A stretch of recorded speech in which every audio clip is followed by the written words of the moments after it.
Pride and Prejudice by Jane Austen. Chapter 9. Elizabeth passed the chief of the night in her sister's room, and in the morning had the pleasure of being able to send a tolerable answer to the inquiries which she very early received from Mr. Bingley by a housemaid, and some time afterwards from the two elegant ladies who waited on his sisters. In spite of this amendment, however, she requested to have a note sent to Longbourn, desiring her mother to visit Jane, and form her own judgment of her situation. The note was immediately dispatched, and its contents as quickly complied with. Mrs. Bennet, accompanied by her two youngest girls, reached Netherfield soon after the family breakfast. Had she found Jane in any apparent danger, Mrs. Bennet would have been very miserable; but being satisfied on seeing her that her illness was not alarming, she had no wish of her recovering immediately, as her restoration to health would probably remove her from Netherfield. She would not listen, therefore, to her daughter's proposal of being carried home. Neither did the apothecary, who arrived about the same time, think it at all advisable. After sitting a little while with Jane, on Miss Bingley's appearance and invitation, the mother and three daughters all attended her into the breakfast-parlour. Bingley met them with hopes that Mrs. Bennet had not found Miss Bennet worse than she expected. "Indeed I have, sir," was her answer. "She is a great deal too ill to be moved. Mr. Jones says we must not think of moving her. We must trespass a little longer on your kindness." "Removed?" cried Bingley. "It must not be thought of. My sister, I am sure, will not hear of her removal." "You may depend upon it, madam," said Miss Bingley with cold civility, "that Miss Bennet will receive every possible attention while she remains with us." Mrs. Bennet was profuse in her acknowledgments. "I am sure," she added, "if it were not for such good friends, I do not know what would become of her, for she is very ill indeed, and suffers a vast deal, though with the greatest patience in the world, which is always the way with her, for she has, without exception, the sweetest temper I have ever met with. I often tell my other girls that they are nothing to her. You have a sweet room here, Mr. Bingley, and a charming prospect over the gravel walk. I do not know a place in the country that is equal to Netherfield. You will not think of quitting it in a hurry, I hope, though you have but a short lease." Mrs. Bennet and her daughters then departed, and Elizabeth returned instantly to Jane, leaving her own and her relations' behaviour to the remarks of the two ladies and Mr. Darcy, the latter of whom, however, could not be prevailed on to join in their censure of her, in spite of all Miss Bingley's witticisms on fine eyes.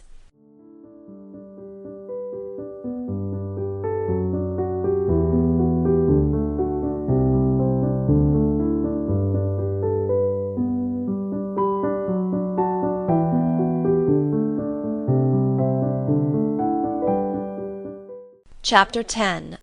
The day passed much as the day before had done. Mrs. Hurst and Miss Bingley had spent some hours of the morning with the invalid, who continued, though slowly, to mend, and in the evening Elizabeth joined their party in the drawing-room. The loo table, however, did not appear. Mr. Darcy was writing, and Miss Bingley, seated near him, was watching the progress of his letter and repeatedly calling off his attention by messages to his sister.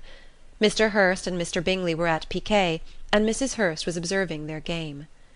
Elizabeth took up some needlework, and was sufficiently amused in attending to what passed between Darcy and his companion.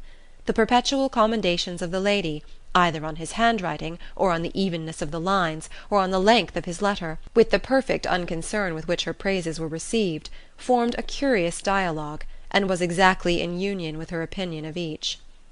"How delighted Miss Darcy will be to receive such a letter!" He made no answer. "You write uncommonly fast." "You are mistaken. I write rather slowly." "How many letters you must have occasion to write in the course of a year! Letters of business, too! How odious I should think them!" "It is fortunate, then, that they fall to my lot instead of yours." "Pray tell your sister that I long to see her." "I have already told her so once by your desire." "I am afraid you do not like your pen. Let me mend it for you. I mend pens remarkably well." "Thank you, but I always mend my own." "How can you contrive to write so even?" He was silent. "Tell your sister I am delighted to hear of her improvement on the harp, and pray let her know that I am quite in raptures with her beautiful little design for a table, and I think it infinitely superior to Miss Grantley's." "Will you give me leave to defer your raptures till I write again? At present I have not room to do them justice." "Oh, it is of no consequence. I shall see her in January. But do you always write such charming long letters to her, Mr. Darcy?" "They are generally long, but whether always charming it is not for me to determine." "It is a rule with me that a person who can write a long letter with ease cannot write ill." "That will not do for a compliment to Darcy, Caroline," cried her brother, "because he does not write with ease. He studies too much for words of 4 syllables. Do not you, Darcy?" "My style of writing is very different from yours." "Oh," cried Miss Bingley, "Charles writes in the most careless way imaginable. He leaves out half his words and blots the rest." "My ideas flow so rapidly that I have not time to express them, by which means my letters sometimes convey no ideas at all to my correspondents." "Your humility, Mr. Bingley," said Elizabeth, "must disarm reproof." "Nothing is more deceitful," said Darcy, "than the appearance of humility. It is often only carelessness of opinion, and sometimes an indirect boast." When that business was over he applied to Miss Bingley and Elizabeth for an indulgence of some music. Miss Bingley moved with some alacrity to the pianoforte, and after a polite request that Elizabeth would lead the way, which the other as politely and more earnestly negatived, she seated herself.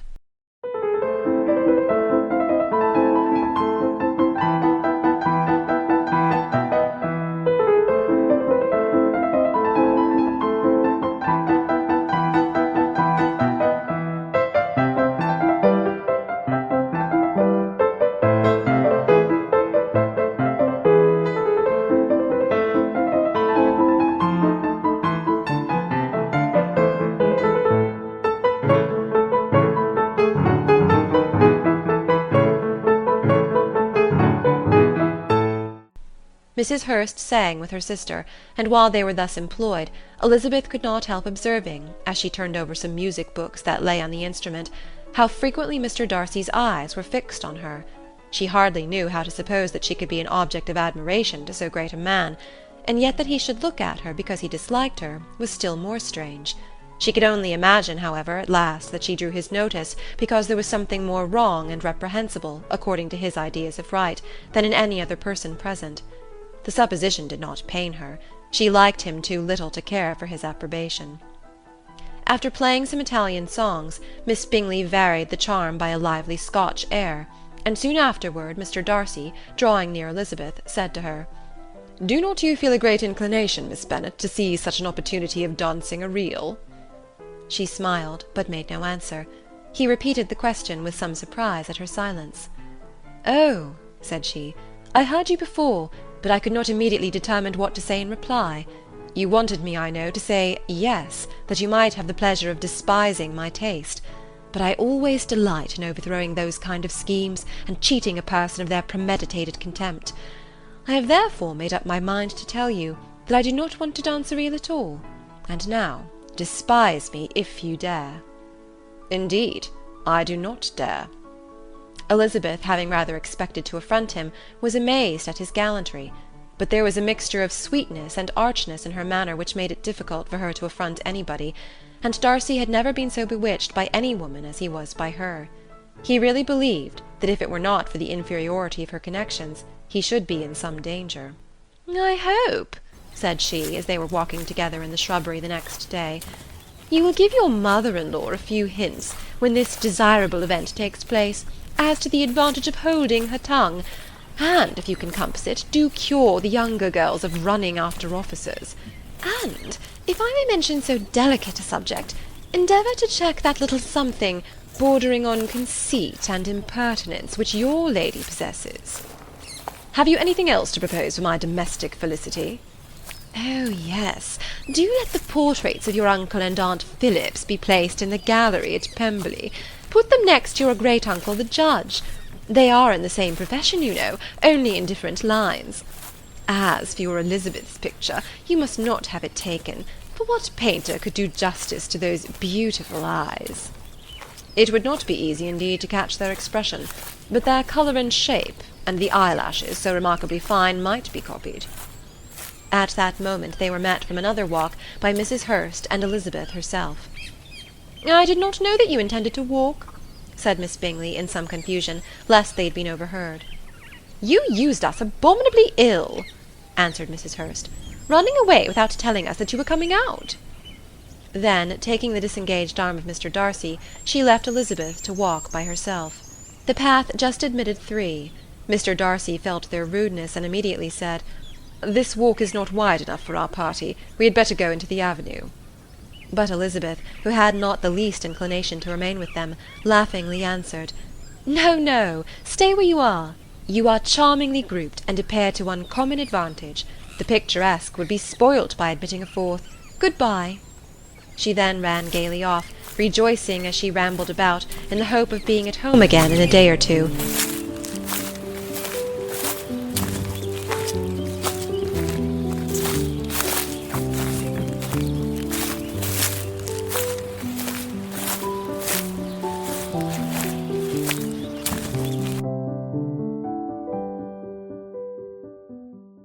Chapter 11. When the ladies removed after dinner, Elizabeth ran up to her sister, and seeing her well guarded from cold, attended her into the drawing-room, where she was welcomed by her two friends with many professions of pleasure; and Elizabeth had never seen them so agreeable as they were during the hour which passed before the gentlemen appeared. Their powers of conversation were considerable. They could describe an entertainment with accuracy, relate an anecdote with humour, and laugh at their acquaintance with spirit. But when the gentlemen entered, Jane was no longer the first object. Miss Bingley's eyes were instantly turned toward Darcy, and she had something to say to him before he had advanced many steps. He addressed himself to Miss Bennet with a polite congratulation. Mr. Hurst also made her a slight bow, and said he was "very glad," but diffuseness and warmth remained for Bingley's salutation. He was full of joy and attention. The first half-hour was spent in piling up the fire, lest she should suffer from the change of room, and she removed at his desire to the other side of the fireplace, that she might be further from the door. He then sat down by her, and talked scarcely to any one else. Elizabeth, at work in the opposite corner, saw it all with great delight. When tea was over, Mr. Hurst reminded his sister-in-law of the card-table, but in vain.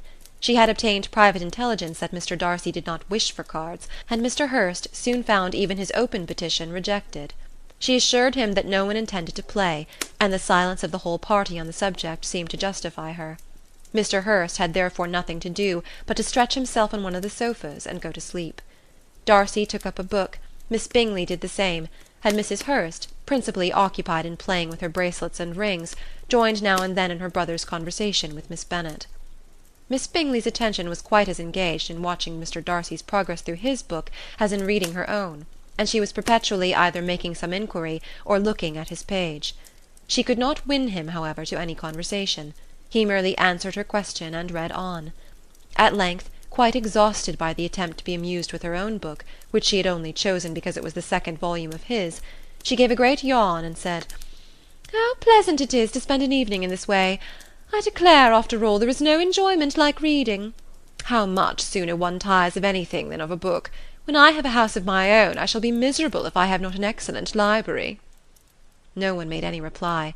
She then yawned again, threw aside her book, and cast her eyes round the room in quest for some amusement, when, hearing her brother mentioning a ball to Miss Bennet, she turned suddenly towards him and said, "By the by, Charles, are you really serious in meditating a dance at Netherfield? I would advise you, before you determine on it, to consult the wishes of the present party. I am much mistaken if there are not some among us to whom a ball would rather be a punishment than a pleasure." "If you mean Darcy," cried her brother, "he may go to bed, if he chooses, before it begins. But as for the ball, it is quite a settled thing, and as soon as Nicholls has made white soup enough, I shall send round my cards." "I should like balls infinitely better," she replied, "if they were carried on in a different manner. But there is something insufferably tedious in the usual process of such a meeting. It would surely be more rational if conversation instead of dancing were made the order of the day." "Much more rational, my dear Caroline, I dare say, but it would not be near so much like a ball." Miss Bingley made no answer, and soon afterwards she got up and walked about the room. Her figure was elegant, and she walked well. But Darcy, at whom it was all aimed, was still inflexibly studious. In the desperation of her feelings, she resolved on one effort more, and turning to Elizabeth, said, "Miss Eliza Bennet, let me persuade you to follow my example and take a turn about the room. I assure you it is very refreshing after sitting so long in one attitude." Elizabeth was surprised, but agreed to it immediately. Miss Bingley succeeded no less in the real object of her civility. Mr. Darcy looked up. He was as much awake to the novelty of attention in that quarter as Elizabeth herself could be, and unconsciously closed his book. He was directly invited to join their party, but he declined it, observing that he could imagine but two motives for their choosing to walk up and down the room together, with either of which motives his joining them would interfere. What could he mean? She was dying to know what could be his meaning, and asked Elizabeth whether she could at all understand him. Not at all, was her answer. But depend upon it, he means to be severe on us, and our surest way of disappointing him will be to ask nothing about it. Miss Bingley, however, was incapable of disappointing Mr. Darcy in anything, and persevered, therefore, in requiring an explanation of his two motives. "I have not the smallest objection to explaining them," said he, as soon as she allowed him to speak. "You either choose this method of passing the evening because you are in each other's confidence, and have secret affairs to discuss, or because you are conscious that your figures appear to the greatest advantage in walking. If the first, I would be completely in your way, and if the second, I can admire you much better as I sit by the fire." "Oh, shocking!" cried Miss Bingley. "I never heard anything so abominable. How shall we punish him for such a speech?" "Nothing so easy, if you have but the inclination," said Elizabeth. "We can all plague and punish one another. Tease him, laugh at him. Intimate as you are, you must know how it is to be done." "But upon my honour I do not. I do assure you that my intimacy has not yet taught me that. Tease, calmness of manner, and presence of mind. No, no, feel he may defy us there. And as to laughter, we will not expose ourselves, if you please, by attempting to laugh without a subject. Mr. Darcy may hug himself." "Mr. Darcy is not to be laughed at," cried Elizabeth.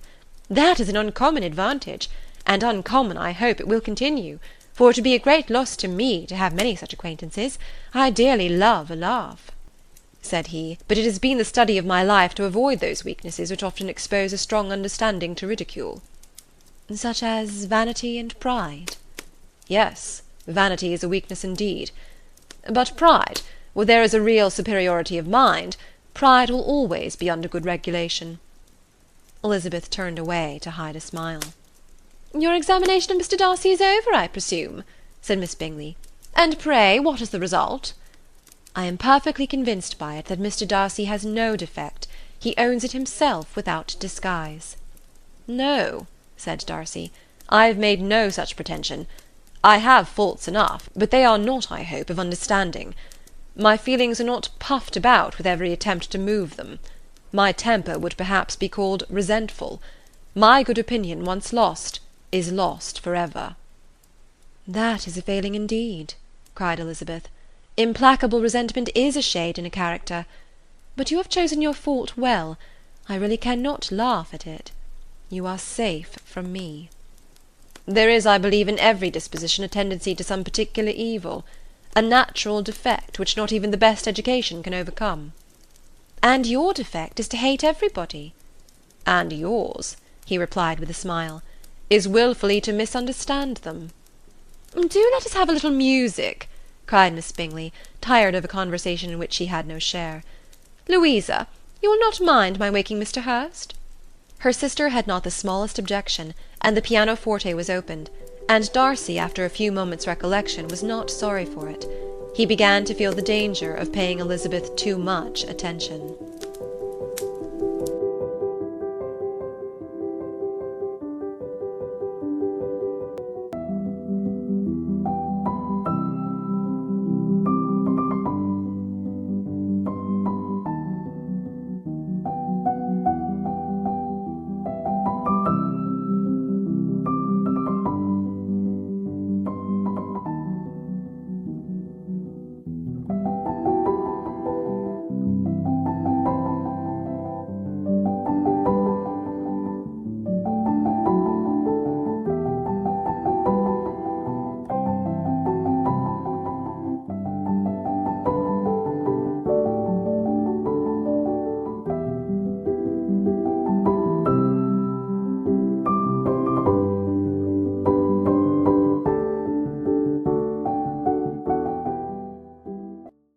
Chapter 12. In consequence of an agreement between the sisters, Elizabeth wrote the next morning to their mother, to beg that the carriage might be sent for them in the course of the day. But Mrs. Bennet, who had calculated on her daughters remaining at Netherfield till the following Tuesday, which would exactly finish Jane's week, could not bring herself to receive them with pleasure before. Her answer therefore was not propitious, at least not to Elizabeth's wishes, for she was impatient to get home. Mrs. Bennet sent them word that they could not possibly have the carriage before Tuesday, and in her postscript it was added that if Mr. Bingley and his sister pressed them to stay longer, she could spare them very well. Against staying longer, however, Elizabeth was positively resolved, nor did she much expect it would be asked, and fearful on the contrary as being considered as intruding themselves needlessly long, she urged Jane to borrow Mr. Bingley's carriage immediately, and at length it was settled that their original design of leaving Netherfield that morning should be mentioned, and the request made. The communication excited many professions of concern, and enough was said of wishing them to stay at least till the following day to work on Jane, and till the morrow their going was deferred. Miss Bingley was then sorry that she had proposed the delay, for her jealousy and dislike of one sister much exceeded her affection for the other. The master of the house heard with real sorrow that they were to go so soon, and repeatedly tried to persuade Miss Bennet that it would not be safe for her, that she was not enough recovered, but Jane was firm where she felt herself to be right. To Mr. Darcy it was a welcome intelligence. Elizabeth had been at Netherfield long enough. She attracted him more than he liked, and Miss Bingley was uncivil to her, and more teasing than usual to himself. He wisely resolved to be particularly careful that no sign of admiration should now escape him, nothing that could elevate her with the hope of influencing his felicity, sensible that if such an idea had been suggested, his behaviour during the last day must have material weight in confirming or crushing it. Steady to his purpose, he scarcely spoke 10 words to her through the whole of Saturday, and though they were at one time left by themselves for half an hour, he adhered most conscientiously to his book, and would not even look at her. On Sunday, after morning service, the separation, so agreeable to almost all, took place. Miss Bingley's civility to Elizabeth increased at last very rapidly, as well as her affection for Jane, and when they parted, after assuring the latter of the pleasure it would always give her to see her either at Longbourn or Netherfield, and embracing her most tenderly, she even shook hands with the former. Elizabeth took leave of the whole party in the liveliest of spirits. They were not welcomed home very cordially by their mother. Mrs. Bennet wondered at their coming, and thought them very wrong to give so much trouble, and was sure Jane would have caught cold again. But their father, though very laconic in his expressions of pleasure, was really glad to see them. He had felt their importance in the family circle. The evening conversation, when they were all assembled, had lost much of its animation, and almost all its sense, by the absence of Jane and Elizabeth.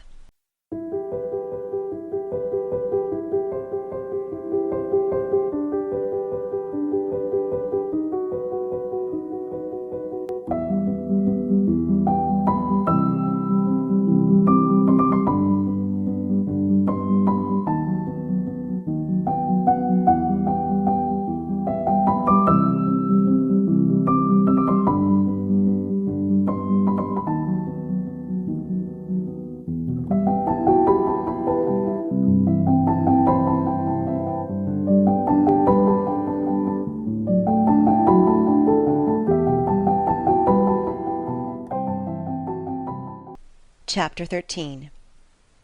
"I hope, my dear," said Mr. Bennet to his wife as they were at breakfast the next morning, "that you have ordered a good dinner to-day, because I have reason to expect an addition to our family party." "What do you mean, my dear? I know of nobody that is coming, I am sure, unless Charlotte Lucas should happen to call in, and I hope my dinners are good enough for her. I do not believe she often sees such at home."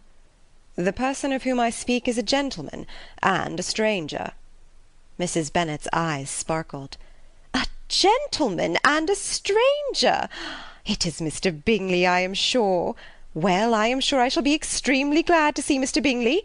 But, good Lord, how unlucky! There is not a bit of fish to be got to-day. Lydia, my love, ring the bell. I must speak to Hill this moment." "It is not Mr. Bingley," said her husband. "It is a person whom I never saw in the whole course of my life." This roused a general astonishment, and he had the pleasure of being eagerly questioned by his wife and his 5 daughters at once. After amusing himself some time with their curiosity, he thus explained: "About a month ago I received this letter, and about a fortnight ago I answered it, for I thought it a case of some delicacy and requiring early attention. It is from my cousin, Mr. Collins, who, when I am dead, may turn you all out of this house as soon as he pleases." "Oh, my dear," cried his wife, "I cannot bear to hear that mentioned. Pray do not talk of that odious man. I do think it is the harshest thing in the world that your estate should be entailed away from your own children." "It certainly is a most iniquitous affair," said Mr. Bennet, "and nothing can clear Mr. Collins from the guilt of inheriting Longbourn. But if you will listen to his letter, you may perhaps be a little softened by his manner of expressing himself. Hunsford, near Westerham, Kent, 15th October. Dear Sir, the disagreement subsisting between yourself and my late honoured father always gave me much uneasiness. My mind, however, is now made up on the subject, for having received ordination at Easter, I have been so fortunate as to be distinguished by the patronage of the Right Honourable Lady Catherine de Bourgh, widow of Sir Lewis de Bourgh, whose bounty and beneficence has preferred me to the valuable rectory of this parish, where it shall be my earnest endeavour to demean myself with grateful respect towards her ladyship, and be ever ready to perform those rites and ceremonies which are instituted by the Church of England. If you should have no objection to receive me into your house, I propose myself the satisfaction of waiting on you and your family Monday, November 18th, by 4 o'clock, and shall probably trespass on your hospitality till the Saturday se'nnight following, which I can do without any inconvenience, as Lady Catherine is far from objecting to my occasional absence on a Sunday, provided that some other clergyman is engaged to do the duty of the day. I remain, dear sir, with respectful compliments to your lady and daughters, your well-wisher and friend, William Collins. At 4 o'clock, therefore, we may expect this peace-making gentleman, said Mr. Bennet, as he folded up the letter. He seems to be a most conscientious and polite young man, upon my word, and I doubt not will prove a valuable acquaintance, especially if Lady Catherine should be so indulgent as to let him come to us again. As for their mother, Mr. Collins's letter had done away much of her ill will, and she was preparing to see him with a degree of composure which astonished her husband and daughters. Mr. Collins was punctual to his time, and was received with great politeness by the whole family. Mr. Bennet, indeed, said little, but the ladies were ready enough to talk, and Mr. Collins seemed neither in need of encouragement nor inclined to be silent himself.